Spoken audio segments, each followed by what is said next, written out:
Malcolm John Taylor was born on June 13, 1943 in Leeds, England, to working-class parents Edna McDowell, a hotelier, and Charles Taylor, a publican.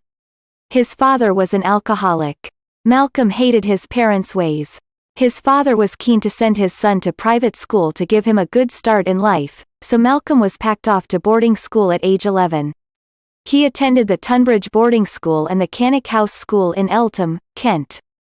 At school, he was beaten with the slipper or cane every Monday for his wayward behavior. Whilst at school, he decided that he wanted to become an actor. It was also around this time that his love for race cars began. He attended the London Academy of Music and Dramatic Arts, LAMDA, to study acting.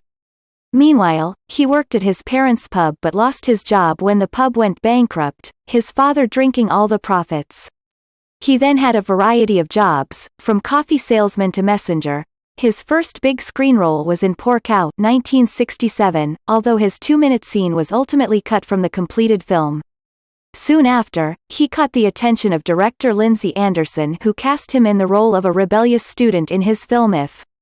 1968. The film catapulted Malcolm to stardom in Britain but failed everywhere else.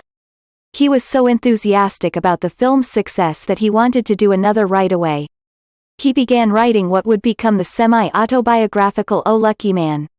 1973. Meanwhile, he starred as the infamous Alex DeLarge in Stanley Kubrick's controversial A Clockwork Orange, 1971, a role that caused him to be typecast as a manic psychopathic villain.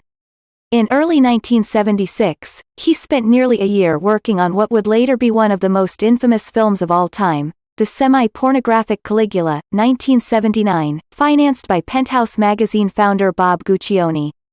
Around that time, the British film industry collapsed, forcing him to flee to America to continue working. His first American film was Time After Time, 1979. He then did Britannia Hospital, 1982, the last part of Lindsay Anderson's working-class trilogy that started with If. 1968. In the mid-1980s, the years of alcohol and drug abuse, including $1,000 a week on cocaine, caught up with him. Years of abuse took its toll on him. His black hairs were now gray. Looking older than he really was, nobody wanted to cast him for playing younger roles. The big roles having dried up, he did many B-rated movies. The 1990s were kinder to him, though. In 1994, he was cast as Dr. Tolian Soren, the man who killed Captain James T. Kirk in Star Trek, Generations, 1994. He was back on the track, playing villains again. He played another